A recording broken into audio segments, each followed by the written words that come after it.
નમસ્કાર મિત્રો. આજે આપણે ફરી એકવાર એ સ્ટેટિસ્ટિક્સની જે આપણી પ્રોબેબિલિટીની સિરીઝ છે, જે તમારા રિસર્ચ ઓફિસરના આસ્પેક્ટથી આપણે શરૂ કરેલી છે, એમાં આગળ વધતા આપણે હવે પછીના નેક્સ્ટ પોઈન્ટ એટલે કે મેથેમેટિકલ એક્સપેક્ટેશન અને કન્ડિશનલ એક્સપેક્ટેશન એના ઉપર આપણે જઈએ છીએ. સાથે સાથે આપણી મોમેન્ટ્સ એ પણ એક આપણા એ સિલેબસનો ભાગ છે, તો એ મોમેન્ટ્સ પણ આપણે કવર કરવાના છીએ. આ અગાઉ આપણે પ્રોબેબિલિટીની અંદર એ વિવિધ પરિકલ્પનાઓ, એની સાથે સાથે આપણે ટોટલ લો ઓફ પ્રોબેબિલિટી અને કન્ડિશનલ લો ઓફ પ્રોબેબિલિટી એ બંને પણ કવર કરેલું હતું. પછી બીજા પાર્ટ્સમાં બેઝનું એ પ્રમેય એ આપણે જોયેલો હતો. ત્રીજા પાર્ટ્સમાં આપણે રેન્ડમ વેરિયેબલ, એની સાથે સાથે અસતત અને સતત જે વિતરણો છે, રેન્ડમ ડિસ્ટ્રીબ્યુશન છે, જે યદચ્છ એ વેરિયેબલના સંદર્ભમાં આપણે જોયેલું હતું. ત્યારબાદ જોઈન્ટ ડિસ્ટ્રીબ્યુશન, માર્જિનલ ડિસ્ટ્રીબ્યુશન અને કન્ડિશનલ ડિસ્ટ્રીબ્યુશન પણ એ આપણે કવર કરેલું હતું. તો આજના એ ટોપિક્સમાં આપણે મેથેમેટિકલ એક્સપેક્ટેશન ની સાથે સાથે એ કન્ડિશનલ એક્સપેક્ટેશન અને આપણા એક સિલેબસનો પાર્ટ્સ છે મોમેન્ટ્સ, એટલે કે પ્રઘાતો, તો એ પણ આપણે કવર કરીશું. Moments and probability generating function એ બંને જે ટોપિક્સ છે એ પણ આપણે કવર કરી લઈશું. તો શરૂ કરીએ આજના મેઇન ટોપિક્સ મેથેમેટિકલ એક્સપેક્ટેશન એટલે કે ગાણિતિક અપેક્ષાઓ. એટલે કે આપણે જે પણ એ પ્રોબેબિલિટીની સંભાવનાની જે ગાણિતિક જે કેલ્ક્યુલેશન કરીએ છીએ, જે પણ આપણે એ ગાણિતિક વ્યાખ્યાઓ મુજબ જે આપણે એની ગણતરી કરીએ છીએ, તો એમની એક્સપેક્ટેડ વેલ્યુ કેટલી હોય છે. એક્સપેક્ટેડ વેલ્યુ એટલે કે અપેક્ષિત કિંમત. એ અપેક્ષિત કિંમત આપણે મેળવવાની હોય છે. અપેક્ષિત કિંમત ક્યારે મળતી હોય છે કે જ્યારે આપણે એ નિદર્શાવકાશમાંથી એ આપણે પોપ્યુલેશન બેઝ કોઈ પ્રિડિક્શન કે એસ્ટિમેશન કરતા હોઈએ છીએ ત્યારે. તો ગાણિતિક વ્યાખ્યા જોઈએ કે ગાણિતિક અપેક્ષાની વ્યાખ્યા જોઈએ. જ્યારે ચલ એટલે કે આપણે યાદ આવવું જોઈએ કે વેરિયેબલની અહીંયા આપણે વાત કરી રહ્યા છીએ. ચલની વિવિધ કિંમતોને અનુરૂપ સંભાવનાઓના ગુણાકારનો સરવાળો, એટલે કે જે પણ આપણા ચલ છે, ચલ x1, ચલ x2, એ બધા વચ્ચે ગુણાકાર અને એ બધાનો જે પણ એ સરવાળો થાય, એ સરવાળો કરવામાં આવે, એને ગાણિતિક અપેક્ષા કહેવામાં આવે છે. અને સાંકેતિક રીતે એને એક્સપેક્ટેડ એક્સ એ રીતે દર્શાવાય છે. તો અપેક્ષિત કિંમત શું છે, એટલે કે એક્સપેક્ટેડ વેલ્યુ શું છે? તો એક્સપેક્ટેડ વેલ્યુ જોઈએ તો યદચ્છ ચલની કિંમતોની સરેરાશ કિંમત એટલે એક્સપેક્ટેડ વેલ્યુ, એટલે કે અપેક્ષિત કિંમત થાય છે. એ વસ્તુ પણ આપણે ખાસ એ ધ્યાનમાં રાખવાની રહે. યદચ્છ ચલના સંભાવના ઘટત્વ વિધેયના કેન્દ્રવર્તી ભારને યદચ્છ ચલની અપેક્ષિત કિંમત કહેવાય છે. બીજી વ્યાખ્યા આવી. આ પહેલી વ્યાખ્યા છે, આ બીજી વ્યાખ્યા છે. તો યદચ્છ ચલ એટલે કે રેન્ડમ વેરિયેબલના પ્રોબેબિલિટી ડેન્સિટી ફંક્શનને સેન્ટ્રલ લિમિટ, આને શું કહેવાય છે, આપણે અંગ્રેજી શબ્દ પણ જોતા જઈએ. સેન્ટ્રલ જે લિમિટની જે વેલ્યુ છે, એ સેન્ટ્રલ લિમિટની વેલ્યુને જે તે એ રેન્ડમ વેરિયેબલના એ અપેક્ષિત એટલે કે એક્સપેક્ટેડ વેલ્યુ કહેવાય છે. એ વસ્તુ પણ આપણે ખાસ એ ધ્યાનમાં રાખવાની છે. એક ઉદાહરણની દ્રષ્ટિથી આપણે એક્સપેક્ટેડ વેલ્યુની વ્યાખ્યાને સમજવાનો પ્રયત્ન કરીએ. એક સમતોલ પાસો, એટલે કે એની 1, 2, 3, 4, 5 અને એની વિરુદ્ધ સાઈડની એ 6 સાઈડ, એટલે કે સમતોલ પાસો ફેંકવામાં આવે તો તેમાં 1ની સંખ્યા ઉપર આવે તો ₹1 મળે, તથા 2 સંખ્યા ઉપર આવે તો ₹2 મળે. તેમને સરેરાશ કેટલી રકમ મળશે એની આપણે એ એક્સપેક્ટેડ વેલ્યુ શોધવાની છે. Expected value is equal to expected event 1 એટલે કે એક્સપેક્ટેડ ઇવેન્ટ 2, એક્સપેક્ટેડ ઇવેન્ટ 3 અને એવી રીતે જે 6 સમતોલ પાસામાં 6 બાજુ આવે તો 6 બાજુના જે પણ ક્રમ મળે એ રીતે એની સરેરાશ, એની સાથે સાથે આપણને જે રકમ મળે એની એક્સપેક્ટેડ વેલ્યુ એટલે કે એનો સરવાળો એ આપણને કેટલો મળે છે તો એ આપણે જોઈએ. તો પાસા ઉપર 1 મળવાની સંભાવના 1/6, 2/6, 3 ની સંખ્યા મળવાની સંભાવના 3/6. એવી રીતે એ તમામ જે અંક છે એની મળવાની સંભાવના એ સમસંભાવી સંભાવનાઓ થાય. કારણ કે 1 મળવાની પણ જે સંભાવના છે એ પણ સરખી છે. એવી રીતે 2 મળવાની સંભાવના પણ એ તમામ જે ઇવેન્ટ્સ બને છે એને આપણે સમસંભાવી ઇવેન્ટ્સ કહીશું. તો એનું સરવાળો નીચે સરવાળાના નિયમમાં એ લઘુત્તમ સામાન્ય અવયવ એ 6 આવશે અને ઉપરના એ તમામ પદનો સરવાળો એ 21 થાય તો એ આપણને એક્સપેક્ટેડ વેલ્યુ એ ₹3.5 મળે. તો એવી રીતે આપણે એક્સપેક્ટેડ વેલ્યુ શોધી શકીએ છીએ. હવે અસતત એટલે કે ડિસ્ક્રીટ વેરિયેબલ ની મેથેમેટિકલ એક્સપેક્ટેશન શું હોય છે અને કન્ટિન્યુઅસ વેરિયેબલની એ મેથેમેટિકલ એક્સપેક્ટેશન શું હોય છે. એટલે કે અસતત ચલની ગાણિતિક અપેક્ષા અને સતત ચલની ગાણિતિક અપેક્ષાના સંદર્ભમાં આપણે જોઈએ. તો ખાસ આપણે બધા જ ટોપિક્સ એ 1 બાય 1 યાદ રાખવાના થાય છે. જો કોઈ એક યથાર્થ અસતત ચલ, સૌથી પહેલા આપણા માટે ખાસ યાદ રાખવાનું છે કે અસતત ચલની અહીંયા વાત થઈ રહી છે. એટલે કે ડિસ્ક્રીટ એ વેરિયેબલની વાત અહીંયા થઈ રહી છે. એક્સની જુદી જુદી કિંમતો x1, x2 up to xn એ તેમની સંભાવનાઓ ક્રમશઃ px1, px2, px3 up to pxn હોય તો ચલ x ની અપેક્ષિત કિંમત નીચે મુજબ થાય છે. expected x is equal to x1 into p of x1 plus x2 into p of x2 up to a xn events ની પ્રોબેબિલિટી x n નો એ સરવાળો થાય છે. એટલે કે આને આપણે બીજી રીતે પણ આવી રીતે લખી શકીએ છીએ કે સમેશન xi જેટલી પણ આપણી ઇવેન્ટ છે એના ગુણ્યા એ પ્રોબેબિલિટી xi અને અહીંયા એ i બરાબર એ 1 2 3 અપ ટુ n ઇવેન્ટ જે આપણે લઈએ છીએ તો એ n ઇવેન્ટ થાય છે. તો અહીં expected x is equal to mu એટલે કે આપણને આ તમામ જે સંભાવનાઓનો જે સરવાળો કરીએ છીએ એ આપણને જે તે એવરેજ બરાબર આપણને મળે છે. તો summation x is equal two n એટલે કે x બાર જેટલો આપણને મળે છે જેને આપણે મ્યુ પણ વડે દર્શાવીએ છીએ. આમ x ની અપેક્ષિત કિંમત એટલે x નો મધ્યક અને જેને મ્યુ વડે આપણે દર્શાવીએ છીએ ન્યુ એને આપણે શું કહીએ છીએ ન્યુ વડે દર્શાવીએ છીએ. હવે જોઈએ તો ગાણિતિક જે અપેક્ષિત જે કિંમતો છે એના અમુક ગુણધર્મો એના જે કેરેક્ટરિસ્ટિક છે એ કેરેક્ટરિસ્ટિક આપણે જોઈએ. તો અચળ સંખ્યાઓની અપેક્ષિત કિંમત એ જ અચળ સંખ્યા થાય છે. એટલે કે એક્સપેક્ટેડ કે એટલે કે એના ઇઝ ઇક્વલ ટુ કે જ થાય છે. જો કે અચળ હોય તો એક્સપેક્ટેડ કે ઇઝ ઇક્વલ ટુ અચળ સંખ્યા is equal two into expected x થાય છે. જો કોઈ ઇવેન્ટ એક્સપેક્ટેડ એ એક્સ પ્લસ બી હોય તો એ ઇન્ટુ એક્સપેક્ટેડ એક્સ પ્લસ એ બી ઇવેન્ટ થાય છે. અહીંયા એ અને બી બંને એ કોન્સ્ટન્ટ વેલ્યુ છે એટલે કે અચલાંકો છે. જો કોઈ એક્સ અને વાય એ બે યથાર્થ ચલો હોય તો એની એક્સપેક્ટેડ વેલ્યુ એક્સપેક્ટેડ એક્સ વત્તા એ એક્સપેક્ટેડ વાય થાય છે. તો અહીંયા એ એડિશન થિયરમ એટલે કે સરવાળાનો એ નિયમ લાગુ પડે. સંભાવનાનો જે સરવાળાનો નિયમ હતો એ અહીંયા લાગુ પડે. જો કોઈ એ યથાર્થ ચલ એક્સ અને વાય બે સ્વતંત્ર ચલો હોય તો પછી એ બંનેની જે ગુણાકારની જે છે એ ગુણાકારનો નિયમ લાગુ પડે. એ ગુણાકારના નિયમ મુજબ એક્સપેક્ટેડ એક્સ ઇન્ટુ એક્સપેક્ટેડ એ વાય થશે.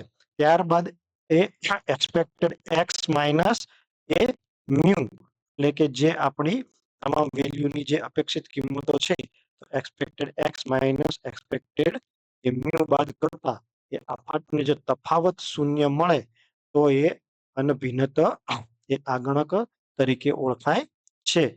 કારણ કે expected x is equal two પણ એ મ્યુ થાય છે અને એ એક્સપેક્ટેડ મ્યુ બરાબર પણ એ મ્યુ થાય છે. એટલે મ્યુ માઇનસ મ્યુ કરીએ તો એ આપણને 0 વેલ્યુ મળે છે. જો gx એ x નું કોઈ વિધેય હોય તો expected gx is equal to summation g in x into probability x થાય છે. આ રીતે આપણે અલગ અલગ એ પરિણામો મળે છે. એક્સપેક્ટેડ x સ્ક્વેર હોય તો is equal to summation I up to 1 n events xi નો સ્ક્વેર ઇન્ટુ એક્સપેક્ટેડ એ xi થાય છે. હવે જોઈએ તો સતત ચલની અપેક્ષિત કિંમતો શું થાય છે, એટલે કે કન્ટિન્યુઅસ વેરિયેબલની એ આપણને મેથેમેટિકલ એક્સપેક્ટેશન એ કેટલી મળે છે. જો x એ સતત ચલ હોય અને તેનું સંભાવના ઘટત્વ વિધેય fx હોય તો x ની અપેક્ષિત કિંમત expected x integrated minus infinity to plus infinity, કારણ કે આપણને ખબર છે જ્યારે સતત ચલ છે એ માઇનસ ઇન્ફિનિટી થી એ પ્લસ ઇન્ફિનિટી ની કિંમત ધારણ કરે છે. જ્યારે કોઈ એક થી બે આપણે કહીએ છીએ તો 1 અને 2 ની વચ્ચે એ સતત વેરિયેબલ એટલે કે એ કન્ટિન્યુઅસ વેરિયેબલ એ અનંત કિંમતો ધારણ કરતી હોય છે. તો integrated minus infinity to plus infinity x into f x into d x, એટલે કે આપણે અહીંયા વિકલનની ભાષામાં એ આપણે સતત ચલની આપણે એક્સપેક્ટેડ વેલ્યુ મેળવવાની રહે છે. એ રીતે આપણને એક્સપેક્ટેડ વેલ્યુ મળે છે. સદચ્ય ચલની કિંમતોની ભારિત કિંમતને અપેક્ષિત કિંમત કહેવામાં આવે છે, જેનો ભાર તે કિંમતોને તે સંભાવનાઓ આપેલી હોય છે. જેમાં fx એ સંભાવનાના ઘટત્વ વિધેય છે અને a અને b અંતરાલો વચ્ચેની અપેક્ષિત કિંમતો નીચેના સૂત્રથી મળે છે. તો ખાસ એ વસ્તુ ધ્યાનમાં રાખવાની છે. એક્સપેક્ટેડ x a અને b, એટલે ધારો કે a બરાબર 1 હોય અને b બરાબર 2 હોય તો એ 1 અને 2 ની વચ્ચે એ અનંત એ ફ્રીક્વન્સી આપણને ડેરિવેટિવના ફંક્શનથી મળે છે. તો એ રીતે ખાસ આપણે અપેક્ષિત કિંમતો સતત ચલ માટે અને અસતત ચલ માટે એ આપણે શોધી શકીએ છીએ. આગળ વધીએ. યથાર્થ ચલનું વિચરણ, મધ્યક અને સહવિચરણ શું હોય છે?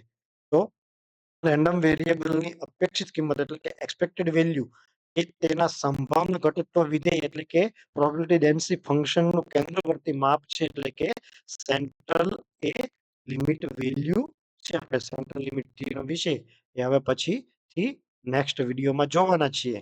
તો યથાર્થ ચલની અપેક્ષિત કિંમત તે તેના સંભાવના ઘટત્વ વિધેયનું કેન્દ્રવર્તી માપ છે, એટલે કે રેન્ડમ વેરિયેબલની એક્સપેક્ટેડ વેલ્યુ એ તેના પ્રોબેબિલિટી ડેન્સિટી ફંક્શનના સેન્ટ્રલ લિમિટના માપ જેટલું થાય છે. આ અપેક્ષિત કિંમતને તે ચલના પ્રસારમાન વિશેની માહિતી આપતી નથી. પ્રસાર એટલે કે એ માપ, એ મધ્યક અહીંયા x બાર છે એનાથી કેટલું એ સ્પ્રેડ થયેલું છે એનું એ માપ આપણને આપતું નથી. યથાર્થ ચલના પ્રસારમાન માટેની માહિતી એ તેના વિચરણથી મળે છે. એ વિચરણના આધારે મળે છે. વેરિયાન્સ x અથવા એ સિગ્મા સ્ક્વેર x વડે જેને દર્શાવાય છે, જેને વેરિયાન્સ x અથવા સિગ્મા સ્ક્વેર x વડે દર્શાવાય છે. તો એ વિચરણના માપથી એ આપણને પ્રસારમાનના માપો મળે છે. એમનામ આપણને યથાર્થ ચલની એક્સપેક્ટેડ વેલ્યુથી એ આપણને કેટલું એ જે પ્રસારનું માપ છે એ પોતાના મધ્યકથી કેટલું ચલિત છે એ આપણને ખબર પડશે નહીં. આમ કોઈ પણ યથાર્થ ચલના યથાર્થ ચલ x ના મધ્યકમાંથી લીધેલા વિચલનોના વર્ગોના સરેરાશ માપને ચલ x નું વિચરણ કહેવામાં આવે છે, અને ચલ x નો મધ્યકની અપેક્ષિત કિંમત expected x equal to mu થાય છે. તો ખાસ એ વસ્તુ આપણે યાદ રાખીશું. એક વખત ફરીથી વ્યાખ્યા આપણે જોઈ લઈએ. કોઈ પણ યથાર્થ ચલ x, કોઈ પણ રેન્ડમ વેરિયેબલ x ના મધ્યક એટલે કે સમેશન માંથી લીધેલા વિચલનો ના વર્ગોનો સરવાળો, એટલે કે ના વર્ગોનો સરવાળો ના સરેરાશ માપને, એટલે કે જેટલા પણ આપણે જે યથાર્થ ચલો હોય સંખ્યાઓ તેના એ માપને એ વેરિયાન્સ x વડે દર્શાવવામાં આવે છે. તો એને એ એની અપેક્ષિત કિંમત એ મ્યુ મળે છે. તો variance as x is equal to summation x into mu. કારણ કે અહીંયા સમેશન એક્સ છે, તો આપણે અગાઉ એક જોયેલું હતું કે summation x is equal to mu છે, અને અહીંયા આઈ એટલે કે i is equal to 1 to લઈ અને n ઘટનાઓ બને, અને xi એટલે કે આ xi minus mu A up to whole square એટલે કે વેરિયન્સ x ની એ વેલ્યુ હશે. તો એ રીતે આપણે ખાસ આપણને એ સૂત્ર ઉપરથી એ variance s is equal to expected X square minus એ એક્સ બાર નો એ હોલ સ્ક્વેર એ રીતે આખી એ આપણને વિચરણની વેલ્યુ એના ઉપરથી મળશે. તો અહીંયા એ એક્સ નું વિચરણ એ એક્સ નું ચલન માપે છે. ચલન એટલે કે એક્સ બાર થી તે વેલ્યુ વચ્ચે કેટલું એ અંતર છે એ માપે છે, અને વાય નું વિચરણ એ ચલ વાય ની કિંમતમાં થતું ચલન માપે છે. તો એ રીતે એ બંનેને ભેગા કરીએ એક્સ આઈ માઇનસ એક્સ બાર અને વાય આઈ માઇનસ વાય બાર, એને સહવિચરણ એટલે કે કોવેરિયન્સ એક્સ અને વાય કહેવાય છે. તો ચલ એક્સ અને વાય ની કિંમતોમાં થતું એક સાથેનું ચલનને સહવિચરણ દ્વારા માપી શકાય છે. તો સહવિચરણની અહીંયા એ આપણે વેલ્યુ આપેલી છે. હવે સતત ચલ માટે એ એક્સપેક્ટેડ વેલ્યુ કેવી રીતે મળે, એનું વિચરણ કેવી રીતે મળે, તો summation expected x minus mu નો whole square is equal to integration, અને આ સાઇનને આપણે ઇન્ટિગ્રલ કહીએ છીએ. ઇન્ટિગ્રલ કહીએ છીએ એટલે કે વિકલનની સહી આપણે કહીએ છીએ. X minus mu whole square f x into d x.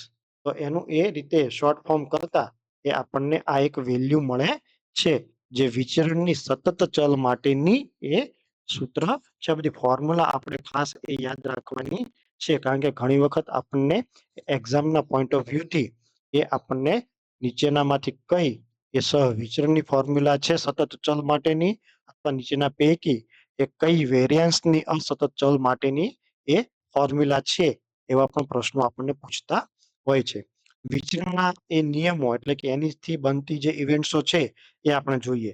તો વેરિયન્સ એક્સ એ greater than or equal to એ 0 થાય છે. 0 અથવા એ એનાથી વધુની એક કિંમતો ધારણ કરે છે, પણ ક્યારે વેરિયન્સ એ પોતે એ માઇનસ વેલ્યુમાં હોતી નથી, એટલે કે ઋણ એ પોતે હોતી નથી. વિચરણ હંમેશા બિન નકારાત્મક પોઝિટિવ કિંમતો જ ધારણ કરે છે, એટલે કે ક્યારેય નેગેટિવ કિંમતો ધારણ કરતી નથી. બીજું પરિણામ છે વેરિયન્સી કોન્સ્ટન્ટ ઇઝ ઇક્વલ ટુ અચળ સંખ્યાનું વિચરણ એ હંમેશા શૂન્ય મળે છે, કારણ કે કોન્સ્ટન્ટ વેલ્યુનું એ કોઈ પણ એ વિચરણ હોતું નથી. વેરિયન્સ ને કોઈ કોન્સ્ટન્ટ વેલ્યુ સાથે જ્યારે એ મલ્ટિપ્લિકેશન કરીએ ત્યારે કોન્સ્ટન્ટ સ્ક્વેર ઇન્ટુ એ વેરિયન્સ એક્સ એ રીતે આપણને પરિણામ મળે છે. જ્યારે અચળ સંખ્યાને વિચરણ બહાર લાવીએ ત્યારે તે અચળ સંખ્યાનો વર્ગ કરવો પડે છે. તો એ પણ વસ્તુ આપણે ખાસ યાદ રાખીશું. વેરિયન્સ એક્સ પ્લસ સી, તો ઓનલી પર એ વેરિયન્સ એક્સ મળે છે, કારણ કે કોન્સ્ટન્ટ સી ની વેલ્યુ 0 હોય છે. ચલ સાથેના અચળ સંખ્યાના સરવાળાનું વિચરણ ચલના વિચરણ બરાબર થાય છે. ઘણી વખત આપણે એ વેરિયન્સ એ કરીએ તો આપણને એ ઓનલી વેરિયન્સ એક્સ એ આપણને મળે છે. તો એ વસ્તુ પણ આપણે ખાસ ધ્યાન રાખવાનું છે. વેરિયન્સ એ એક્સ પ્લસ બી, અહીંયા એ અને બી આપણે યાદ રાખીશું કે અચળાંક છે, અચળ વેલ્યુ છે. તો એ ઇન્ટુ વેરિયન્સ એક્સ, જો કોઈ ચલ જો એક્સ યદચ્છક ચલ હોય અને એ અને બી એ અચળ હોય તો એ વેરિયન્સની આપણને વેલ્યુ એ આ રીતે એ મળતી હોય છે. તો એ સ્ક્વેર ઇન્ટુ વેરિયન્સ એ એક્સ થાય છે. પછી એક પરિણામ છે કે બે યદચ્છક ચલ એક્સ અને વાય સરવાળાનું વિચરણ દરેક ચલના વિચરણના સરવાળા વત્તા તેમના બેવડા સહવિચરણના સરવાળા બરાબર થાય છે. અહીંયા આપણને વેરિયન્સ એક્સ વત્તા વાય આપેલું છે, તો વેરિયન્સ એક્સ વત્તા વેરિયન્સ વાય વત્તા એ બંનેનું એ સહવિચરણ એક્સ અને એ વાય નું એ સહવિચરણ થાય છે. અહીંયા કોવેરિયન્સની વેલ્યુ એ આપણને xi માઇનસ એક્સ બાર અને yi માઇનસ વાય બાર મળશે. તો એ રીતે એની આપણને વેલ્યુ મળે છે. બીજું એક વધારાનું પરિણામ જોઈએ તો જો x અને y બંને એ નિરપેક્ષ ચલ હોય એટલે કે બંને એકબીજાથી સ્વતંત્ર હોય તો તેમનું સહવિચરણ શૂન્ય થાય છે. એટલે કે કોવેરિયન્સ x અને y ઇઝ ઇક્વલ ટુ 0 થાય છે. તો એની અહીંયા આપણને સાબિતી આપેલી છે. તો એ પણ આપણે જોઈ લઈશું. સહવિચરણ શું છે? કોવેરિયન્સ. તો કોવેરિયન્સની વ્યાખ્યા જોઈએ તો x નું વિચરણ એ ચલ x ની કિંમતોનું ચલન માપે છે. જ્યારે y નું વિચરણ એ ચલ y ની કિંમતોમાં થતું ચલન માપે છે. આમ x અને y ની કિંમતોનું એક સાથે થતું ચલન ને આપણે સહવિચરણના ઉપયોગથી મેળવી શકીએ છીએ. વ્યાખ્યા જોઈએ. વ્યાખ્યા તો આમ તો આપણે અગાઉ એ બધા ફોર્મ્યુલા જોયા. તો એના આધારે આપણને ખ્યાલ આવી જાય કે બે ચલ x અને y ના તેમના મધ્યકોમાંથી લીધેલા વિચલનોના ગુણાકારની ગાણિતિક અપેક્ષા. શબ્દ ખાસ આપણે પકડવાના છે. ગાણિતિક અપેક્ષા x અને y નું એ સહવિચરણ કહેવામાં આવે છે. બે ચલ x અને y એ તેમના x બાર અને y બાર માંથી લીધેલા વિચલનોના એટલે કે xi માઇનસ એક્સ બાર અને yi માઇનસ વાય બાર માંથી લીધેલા વિચલનો ના ગુણાકાર ની એ મેથેમેટિકલ એક્સપેક્ટેશન ગાણિતીય અપેક્ષાઓ એ x અને y ની એ આપણને વિચરણ આપે છે. તો અહીંયા covariance xy is equal to expected xi minus X bar અને yi માઇનસ વાય બાર થાય છે. તો એ વસ્તુ પણ આપણે ખાસ ધ્યાનમાં રાખવાની છે. હવે પછી એક આપણે આગળ જોઈએ તો બે સ્વતંત્ર ચલો વચ્ચેનો સહસંબંધ શું છે? એટલે કે કોરિલેશન શું કહેવા માંગે છે? તો એ કોરિલેશન આપણે એ જોઈએ કે બે ચલ x અને y ના વચ્ચેના સહસંબંધાંકની રીત એ કાર્લ પિયર્સને આપણને આપેલી છે. તો કાર્લ પિયર્સનના સહસંબંધાંકને એ r વડે દર્શાવાય છે. એટલે કોવેરિયન્સ x ઇન્ટુ y એટલે કે સહવિચરણ. આને ગુજરાતીમાં લખવું હોય તો સહવિચરણ x અને y છેદમાં એ x નું વિચરણ અને ઇન્ટુ y નું વિચરણ એટલે કે x નું વિચરણ ગુણ્યા એ y નું એ વિચરણ થાય છે. જો x અને y બંને સ્વતંત્ર હોય તો અગાઉ આપણે જોયું કે covariance x and y is equal two 0 થાય. તો ઉપર એ r બરાબર આપણને એ ઉપરની વેલ્યુ 0 મળે તો sigma x into sigma y બે સ્વતંત્ર ચલો એ અસહસંબંધિત હોય છે. એટલે કે આપણને એની વેલ્યુ પણ 0 મળે છે. એટલે કે જ્યારે સ્વતંત્ર ચલ વચ્ચે આપણે સહવિચરણ શોધીએ છીએ ત્યારે સ્વતંત્ર ચલ વચ્ચેનું એ સહવિચરણ એ આપણને કોવેરિયન્સ એ આપણને 0 મળે છે. તો એ વસ્તુ પણ આપણે ખાસ યાદ રાખવાની થાય. અમુક આપણને વિચરણ અને સહવિચરણ ઉપરથી એવા પરિણામો આપવામાં આવેલા હોય છે એક્ઝામમાં કે નીચેના કોઈ વેરિયન્સ x અને વેરિયન્સ y ના સંબંધમાં નીચેનામાંથી કયું સ્ટેટમેન્ટ સાચું છે? તો જ્યાં સુધી આપણને ફોર્મ્યુલા ના ખબર હોય ત્યાં સુધી આપણને એ ખબર પડે નહીં. આ બધા જ પરિણામો આપણે અગાઉ એ બધા જ વન બાય વન એ જોયા છે. તો એક વખત આપણે ટૂંકમાં ફરીથી અહીંયા જોઈ લઈએ. તો બસ એ આપણને એ રીતે યાદ રાખવાના છે. તો પછી એ બધા જ એ પરિણામો આપણને મળશે. ત્યાર પછી એક આપણો ટોપિક હતો કન્ડિશનલ એક્સપેક્ટેશન શરતી સંભાવના. શરતી સંભાવનામાં એ આપણને કોલ્મોગોરોવે એ 1933 માં એ આપેલી છે. તો એક્સપેક્ટેડ એક્સ અપ ટુ એ શરતી સંભાવનામાં આપણે જોયેલું હતું કે એ અપોન બી એટલે કે બી બનવાની શરતે બી ઓલરેડી બની ગઈ છે એ શરતે એ ઘટના એ બને છે.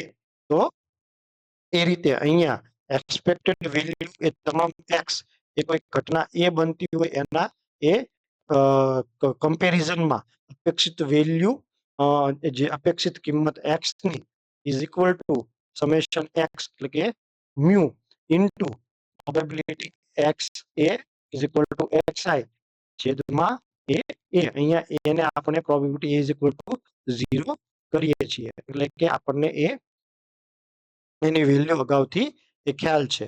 તો અસતત ચલ માટે એક્સપેક્ટેડ વેલ્યુનું સૂત્ર એ આવી રીતે આપણને મળશે.